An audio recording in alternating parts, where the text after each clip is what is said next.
Bismillahirrahmanirrahim. Assalamualaikum warahmatullahi wabarakatuh. Alhamdulillahi rabbil alamin. Nahmaduhu wa nasta'inuhu wa nastaghfiruh. Wa na'udzu billahi min shururi anfusina wa min sayyiati a'malina. May yahdihillahu fala mudilla lahu wa man yudlil fala hadiya lahu. Wa asyhadu an la ilaha illallah wahdahu la syarika lahu. Wa asyhadu anna Muhammadan 'abduhu wa rasuluh. يا أيها الذين آمنوا اتقوا الله حق تقاته ولا تموتن إلا وأنتم مسلمون فإن أصدق الحديث كتاب الله وخير الهدى هدى محمد صلى الله عليه وسلم وشر الأمور محدثاتها وكل محدثة بدعة وكل بدعة ضلالة وكل ضلالة في النار. Para pemirsa yang dirahmati oleh Allah Subhanahu wa taala dimanapun berada, alhamdulillah kita bersyukur kepada Allah Subhanahu wa taala Rabbul Alamin atas segala nikmat yang diberikan kepada kita tentunya. Kita bermohon kepada Allah Subhanahu wa taala semoga Allah Subhanahu wa taala mengistiqamahkan hati kita. Semoga Allah Subhanahu wa taala yang menetapkan hati kita untuk tetap berada di jalan yang diberkahi oleh Allah Subhanahu wa taala, di dalam pemahaman, di dalam akidah yang sesuai dengan apa yang Allah Subhanahu wa taala perintahkan. Salam dan taslim semoga senantiasa tersampaikan kepada junjungan kita Nabi besar Muhammad sallallahu alaihi wasallam. Allahumma shalli wa sallim wa barik alaihi. Para jemaah yang dimuliakan oleh Allah Subhanahu wa taala, insyaallah pada kesempatan ini kita akan kembali melanjutkan kajian kita itu dari ensiklopedia larangan dalam syariat. Dan insya Allah pada kesempatan ini kita akan masuk pada pembahasan yaitu berkaitan dengan makar dan penipuan. Berkaitan dengan makar dan penipuan.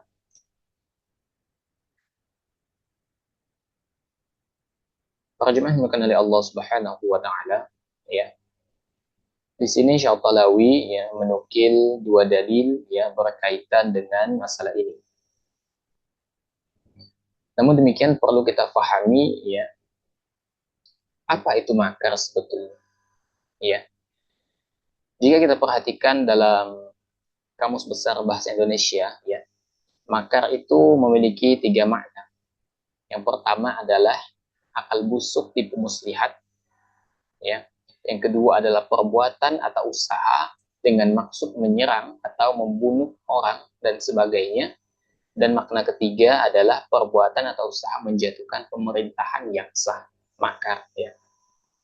Jadi itu adalah makar sebagaimana yang disebutkan dalam Kamus Besar Bahasa Indonesia. Adapun ya makar yang kita maksudkan di sini adalah pada tiga makna ini ya, dia bisa masuk dalam tiga makna ini ya. Dia bisa masuk dalam akal busuk atau tipu muslihat yang dilakukan, bisa juga masuk dalam perbuatan untuk menyerang ya, atau misalnya perbuatan untuk menjatuhkan pemerintahan yang sah begitu. Nah, para jemaah yang kenali Allah Subhanahu wa taala ya. Ini dalil pertama yang dinukil oleh Syatalawi, Quran surah Fatir ayat 43. Allah Subhanahu wa taala berfirman, "A'udzu billahi minasyaitonir rajim. Wala yahiqul makru sayyi'u illa bi ahlihi." Rencana yang jahat itu atau makar hanya akan menimpa orang yang merencanakannya sendiri. Ini Quran surah Fatir ayat 43. Kemudian Nabi Shallallahu alaihi wasallam bersabda, "Al-makru wal khadi'atu finnar." Makar dan penipuan tempatnya di dalam neraka. Ini diriwayatkan oleh Al-Baihaqi.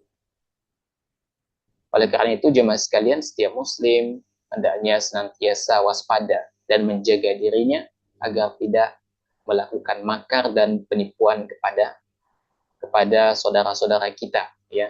Tidak terbatas hanya pada saudara sesama muslim, akan tetapi tidak boleh juga melakukan penipuan atau makar kepada non muslim juga. Baik itu dalam masalah bisnis ya, dalam masalah muamalah ya. khususnya kepada orang yang lemah begitu. Para jemaah yang oleh Allah Subhanahu wa taala, ini ada era globalisasi ya, di mana yang namanya makar, yang namanya penipuan itu sangat mudah dilakukan. Antara korban dan pelaku tidak mesti saling berinteraksi secara langsung, akan tetapi bisa dilakukan secara online gitu, seperti penipuan misalnya.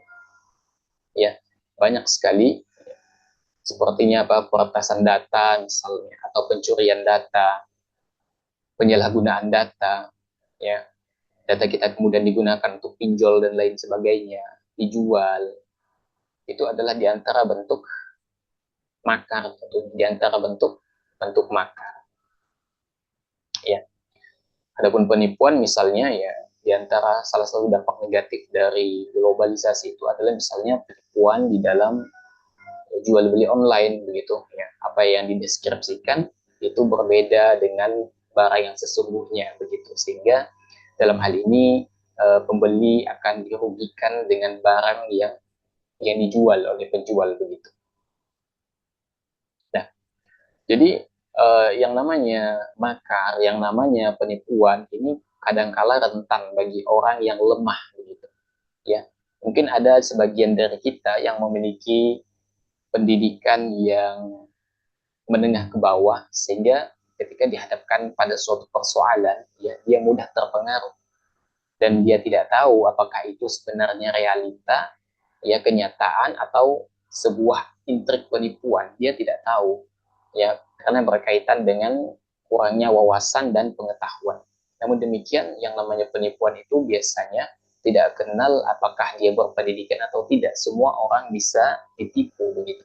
Bahkan kemarin kan ada yang katanya bisa menggandakan uang ya. Nah, celakanya yang banyak menjadi korban itu adalah bukan kalangan yang berpendidikan rendah begitu, tapi kalangan yang berpendidikan menengah ke atas begitu. Dan jumlah uang yang mereka setorkan digandakan itu tidak sedikit, jumlahnya banyak. Oleh karena itu yang namanya penipuan, makar itu bisa menimpa siapa saja. Korbannya bisa siapa saja. Dia tidak terbatas pada kalangan bawahan saja, akan tetapi umumnya yang rentan itu adalah kalangan bawah gitu. Karena mudah untuk dikelabui. Para jemaah yang dimuliakan oleh Allah Subhanahu wa taala, itu adalah dua dalil yang dinukil oleh Syekh Pahlawi di dalam tulisan beliau. Kemudian kita akan menambahkan ya beberapa penjelasan berkaitan dengan masalah ini agar semakin lengkap begitu, ya, agar semakin lebih jelas.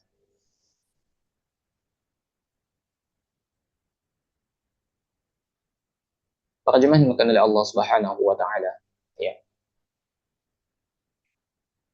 Uh, ada sebuah hadis dari Abu Hurairah yang mengatakan bahwasanya Rasul alaihi salatu wassalam itu pernah melewati setumpuk makanan, ya. Ada orang yang menjual makanan, Rasul SAW melewati setumpuk makanan yang dijual. Lalu beliau alaihi salatu wassalam itu memasukkan tangan beliau ke dalam makanan itu, ya. Kemudian tangan beliau menyentuh sesuatu yang basah, ya. Apa kata Nabi alaihi salatu wassalam? Ya, ma hadza ya sahibat ta'am? Apa ini wahai penjual makanan? Ya.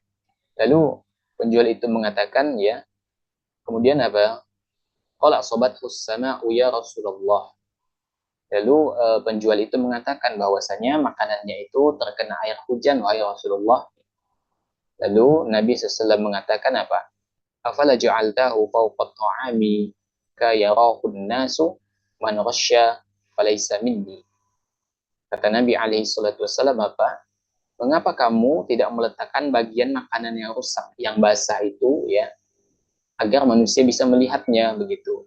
Artinya eh, barang yang dijual itu cacatnya diperlihatkan, bukan disembunyikan.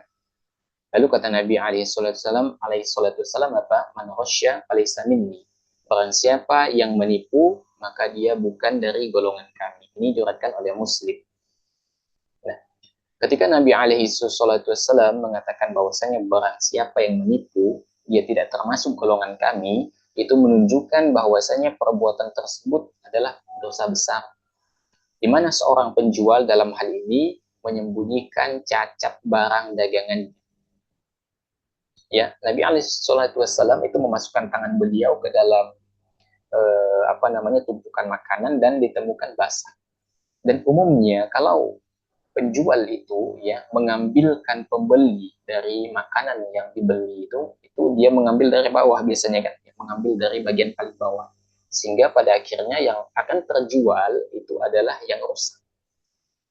Ya, sama halnya ketika ada kalau misalnya orang jual jeruk, ya, itu umumnya tapi tidak semuanya ya, itu biasanya agar harganya tetap tidak jatuh ya biasanya digabungkan antara jeruk yang manis dengan jeruk yang asam, begitu itu digabungkan.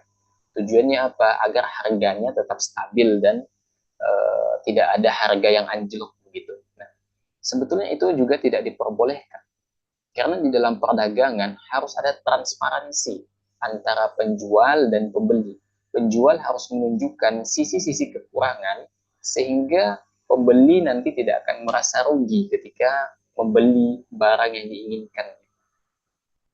Oleh karena itu, ya, kejujuran itu sangat diperlukan sekali. Kejujuran di zaman ini tentunya sangat dibutuhkan sekali. Karena kalau orang ya sudah jatuh di dalam penipuan, ya, maka di antara dampak negatif yang ditimbulkan, ya, pembeli tidak akan percaya lagi dengan penjual itu, akan dicap sebagai penjual barang rusak begitu. Dan pembeli ya tidak akan kembali lagi. Pembeli hanya akan datang kepada penjual yang jujur dalam berdagang.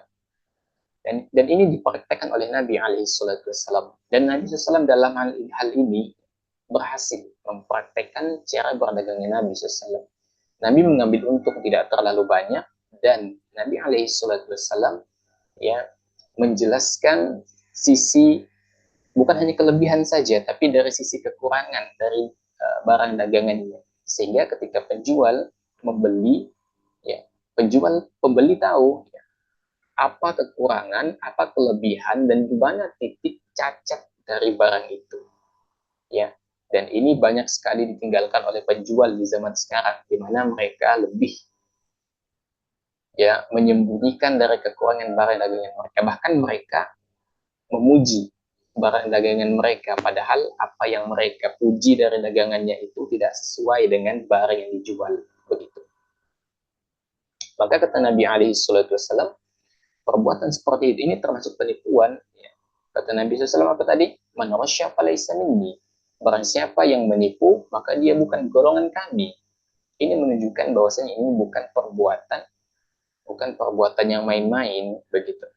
Karena di sini ada terjadi kezaliman ya, di mana penjual di sini menzalimi pembeli begitu ya. Ya. Dan ketika Nabi Alaihissalam mengatakan, tadi sudah Anda singgung juga, ketika Nabi SAW mengatakan bahwasanya penipuan ya dan ancamannya adalah bukan termasuk golongan kami, ini menunjukkan bukan dosa kecil ya. Dalam hadis disebutkan bahwa man rasyana falaysa minna wal makru wal khida'u finna. Ya. Kata Nabi alaihi salatu wasallam, barang siapa yang menipu, maka dia tidak termasuk golongan kami. Dan orang yang berbuat makar dan pengelabuan, maka tempatnya di dalam neraka. Ini diriwayatkan oleh Ibnu Hibban. Dan ini hadis sahih ya, sebagaimana yang dikatakan oleh Syekh Al-Albani. Ya.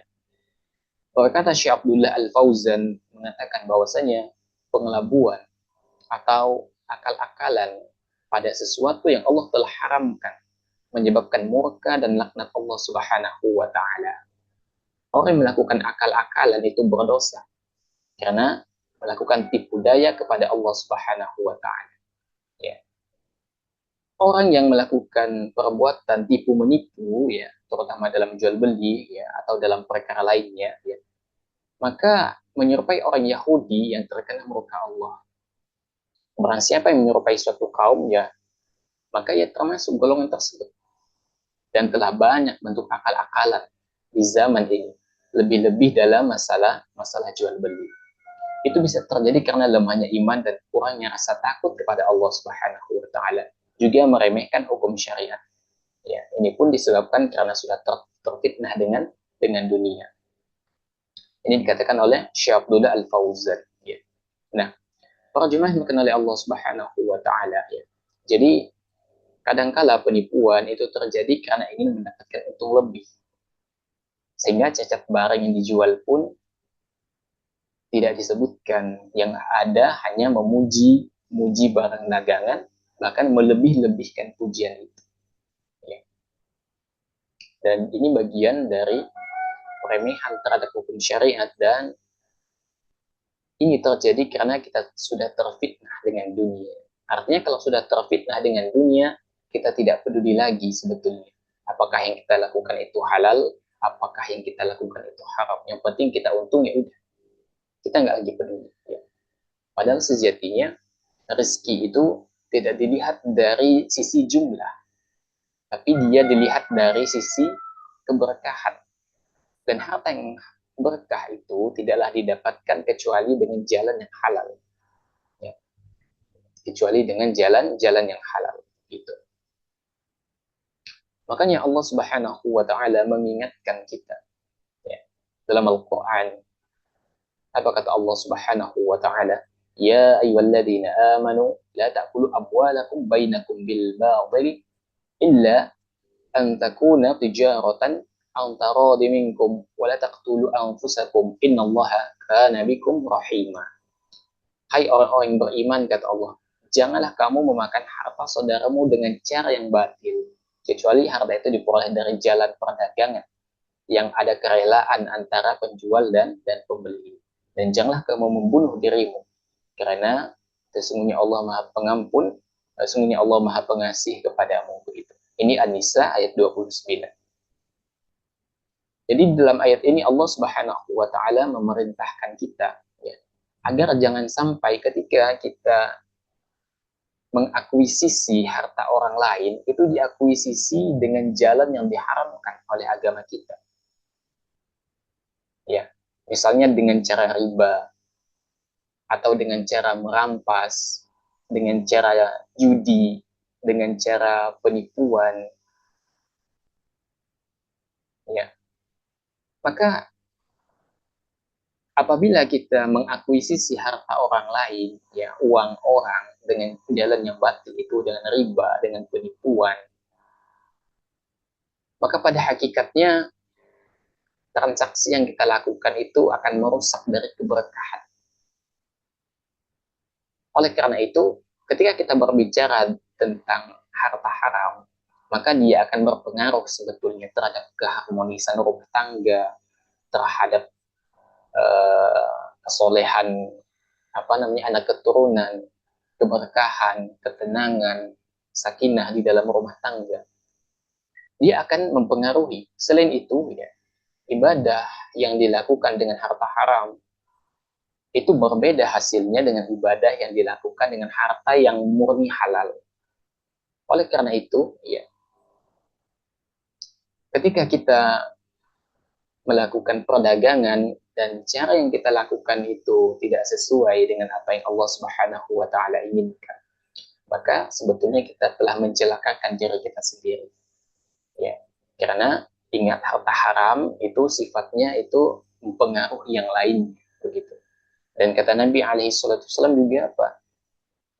Daging yang tumbuh dari harta yang haram, maka neraka itu lebih berat atasnya. Ini menunjukkan bahwasanya harta haram itu akan mempengaruhi hidup seseorang, akan mempengaruhi semangat tidaknya dia dalam beribadah, akan mempengaruhi doanya diijabah atau tidak. Ya, oleh karena itu hendaknya kita memperhatikan makanan yang kita konsumsi dan yang kita memperhatikan dari sisi sumber dan zatnya. Jangan sampai terpengaruh oleh perkara yang diharamkan, gitu. Nah, para jemaah yang dimuliakan oleh Allah Subhanahu wa taala, sekarang itu banyak sekali penipuan. Tadi sudah Anda singgung juga di awal. Dan basisnya sekarang bukan konvensional tapi online. Ya, dalam jual beli online, ada judi online. ya, dan pelakunya itu beragam, ya, mulai dari yang muslim sampai yang kafir. Jadi semua bisa terlibat dalam perkara ini. Tapi di sini oke lah kita spesifik saja kepada muslim begitu ya. Karena di sini kita mengikat seorang muslim. Dan sekarang yang mungkin lagi viral adalah tentang penipuan ya, yang dilakukan oleh apa? Agen travel haji. Ya, di mana mereka menggunakan visa ziarah ya, untuk melaksanakan ibadah haji begitu yang seharusnya menggunakan visa haji ya. Bahkan ketika kita baca di media itu ada orang yang ketika akan memasuki kota Mekah ya, mereka kemudian para jemaah itu disuruh untuk masuk ke dalam bagasi bis. Karena sebelum masuk kota Mekah nanti ada proses pemeriksaan begitu berkaitan dengan kelengkapan administrasi seperti visa begitu. Bahkan di media lain juga disebutkan bahwasanya ada jemaah yang sampai dikurung berhari-hari di penginapan begitu oleh agen travel ya. Biasanya ini penipuan modus apa haji furoda backpacker begitu. Nah, uh, ini sebetulnya ketika kita perhatikan dengan seksama ya, maka ini sebetulnya perbuatan yang luar biasa sekali. Kenapa kita sebut luar biasa? Karena ada mengambil kesempatan dalam kesempitan. Seperti yang kita ketahui bahwa antrian haji, ya, antrian haji itu luar biasa lamanya kalau di Indonesia begitu. Sehingga orang yang memiliki uang itu akan rela mengeluarkan ya, atau menjual aset-asetnya untuk menunaikan haji dengan rentang waktu masa tunggu yang cepat begitu. Ya. Sehingga orang akan mengorbankan apa yang ia punya. Ya bahkan disebutkan ada yang sampai 150 juta, ada sampai yang 300 juta. Pada akhirnya nggak bisa masuk Mekah dan dideportasi begitu. Dan yang dideportasi itu ya mereka diskor ya, selama 10 tahun tidak boleh memasuki kota Mekah. Maka ini luar biasa sekali ya. Maka tidak akan ada keberkahan di dalam harta yang didapatkan dengan jalan penipuan. Bayangkan orang itu ingin naik haji, beribadah kepada Allah Subhanahu wa taala. Dan ternyata ada pihak yang memanfaatkan kesempatan itu dengan menipu para jamaah. Maka tidak akan ada keberkahan di dalam harta para agen travel itu. Mereka mengambil keuntungan yang berlebih ya, dan bahkan menggunakan visa ziarah justru digunakan untuk visa haji dan ini tidak relevan tentunya ya. Dan ingat ini berhadapan selain dari sisi kerugian, ini akan berhadapan dengan konsekuensi hukum begitu ya, konsekuensi hukum karena melanggar aturan yang ditetapkan di suatu negara di dalam sebuah wilayah. Oleh karena itu ini adalah peringatan bagi kita semua bahwasanya jangan pernah kita ya mempersulit orang yang ingin mendekatkan dirinya kepada Allah Subhanahu wa taala. Justru kita permudah seharusnya mereka, kita permudah bukan dipersulit. Apalagi kalau sampai ditipu. Ini naudzubillah sekali ya. Oleh karena itu kita ingatkan kepada para agen travel hendaknya bertakwa kepada Allah Subhanahu wa taala karena ingat ini bukan perkara yang main-main. Ini nanti akan berhadapan dengan perkara yang besar nanti di yaumul akhir, di mana kita mempersulit orang ingin mendekatkan kepada Allah Subhanahu wa taala dengan cara kita melakukan penipuan, kita mengambil keuntungan dan kita banyak sekali saksikan di media-media tentunya. Para jemaah yang dimuliakan oleh Allah Subhanahu wa taala, yaitu berkaitan dengan masalah penipuan ya. Yang namanya penipuan itu banyak sekali jenisnya, banyak sekali cara yang dilakukan. Kalau kita berbicara tentang masalah makar ya, ini pernah terjadi sebetulnya di zaman Nabi Alaihissalam. Tapi ada ketidaksengajaan. Namun kita hendaknya mengambil pelajaran dari peristiwa ini, yaitu sahabat Abu Lubabah ya, ketika pasca perang Khandaq. ya, pasca perang Ahzab, di mana setelah perang Ahzab, karena kaum Bani Quraidah ini pada saat fase panas-panasnya, rupanya mereka akan bersekongkol ya untuk membuka gerbang gerbang dari benteng mereka agar pasukan Ahzab itu bisa menyerang kota Madinah. Ya, maka Nabi alaihi salatu wasallam memberikan hukuman, ya, memberikan hukuman kepada Bani Quraidah ya, melalui Abu Lubabah sebagai delegasi dari kaum muslimin. Ya, nah maka terjadilah perundingan ya antara Bani Quraidah dengan kaum muslimin yang diwakili oleh Abu Lubabah. Karena Abu Lubabah ini adalah bagian dari suku Aus, dan suku Aus ini bagian dari apa namanya sekutu dari Bani Quraidah.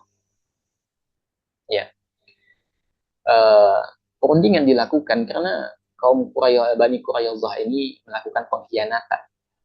Ya, di mana mereka bersekongkol akan membuka gerbang mereka agar pasukan Ahzab bisa masuk menyerang Madinah.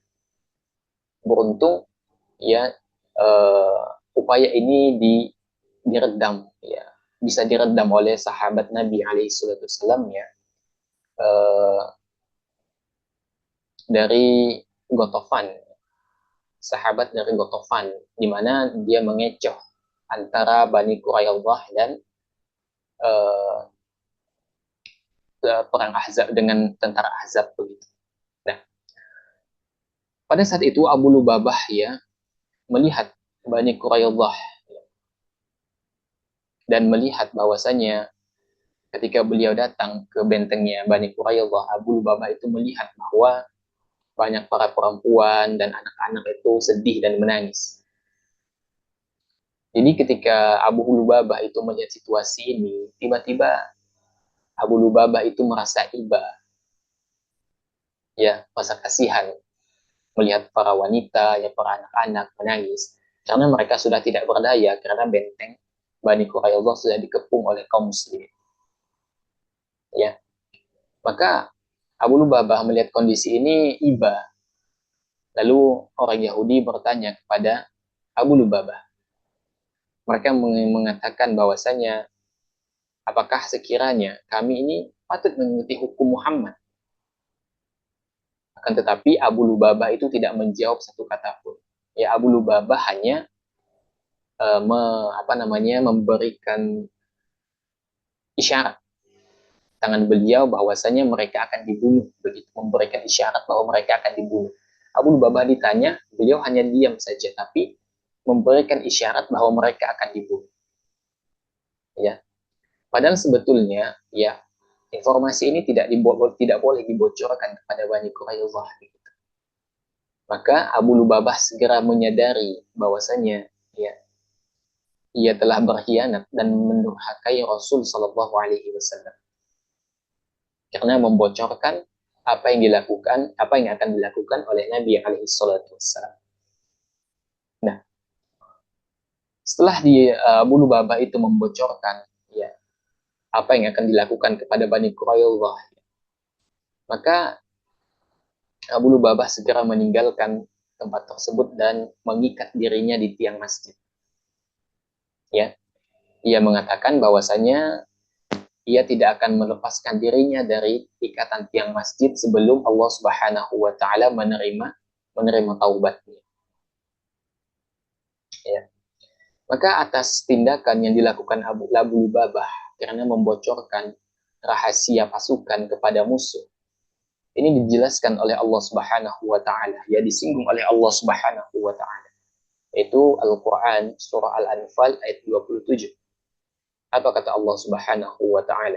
Ya, ya ayyuhalladzina amanu la takhunu Allah wa rasula wa takhunu amanatikum wa antum ta'lamun. Ya. Kata Allah, hai orang-orang yang beriman, janganlah kamu mengkhianati Allah dan Rasul Muhammad, dan juga jangan kamu mengkhianati amanat yang dipercayakan kepadamu. sedangkan kamu mengetahui. Ya. Jadi Allah Subhanahu wa taala di sini menegur Abu Lubabah melalui Al-Anfal ayat 27 atas tindakannya membocorkan rahasia kepada musuh. Ya. Maka sekian beberapa lama ya, Abu Lubabah kemudian diampuni oleh Allah Subhanahu wa taala. Ya. Itu Quran surah At-Taubah ayat 102. Kata Allah Subhanahu wa taala, ya, apa kata Allah? Wa akharuna i'tarafu bidunubihim khalaqu amalan salihan wa akhara sayyi'a. Asallahu ayyatuba alaihim innallaha ghafurur rahim. Kata Allah, dan ada pula orang lain yang mengakui dosa-dosa mereka. Mereka mencampur baurkan pekerjaan yang baik dengan pekerjaan yang buruk begitu. Mudah-mudahan Allah menerima taubat mereka. Sesungguhnya Allah itu Maha Pengampun lagi Maha Penyayang. Ini Taubah ayat 102. Maka ketika Taubah 102 ini turun, maka Abu Lubabah terbebas dari perbuatannya dan dosanya pun diampuni oleh Allah Subhanahu wa taala. Ya. Nah, dan apa yang dilakukan Nabi alaihi salatu wasallam kepada Bani Quraidah ya, atas pengkhianatan, atas makar yang akan mereka lakukan. Yaitu Nabi alaihi salatu wasallam ya membunuh tentara atau orang yang memang terlibat dalam peristiwa itu. Jadi dibunuh ya yang dewasa ya, sampai kepada tentara-tentaranya. Adapun perempuan dan anak-anak itu dibiarkan. Ya, dibiarkan menjadi tawanan begitu. Ya. Maka hukuman bunuh sebetulnya ya, untuk orang yang melakukan makar, maka sebetulnya ini adalah hukum yang sudah umum ya, di mana orang yang melakukan makar maka hukumnya adalah dibunuh karena tindakannya itu membahayakan sebetulnya, membahayakan ya. Jadi itu berkaitan dengan larangan melakukan makar dan penipuan ya. Jadi baik melakukan makar ataupun penipuan itu sama-sama diharamkan di dalam syariat kita. Makar banyak bentuknya, penipuan juga banyak bentuknya. Oleh karena itu kita hendaknya berhati-hati dan mawas diri, jangan sampai kita terjatuh dalam perbuatan makar ataupun melakukan penipuan dengan tujuan untuk mengambil keuntungan yang besar. Demikian wasallallahu ala nabiyana Muhammadin wa ala alihi wa sahbihi wasallam walhamdulillahi rabbil alamin. Da da da da da da da da da.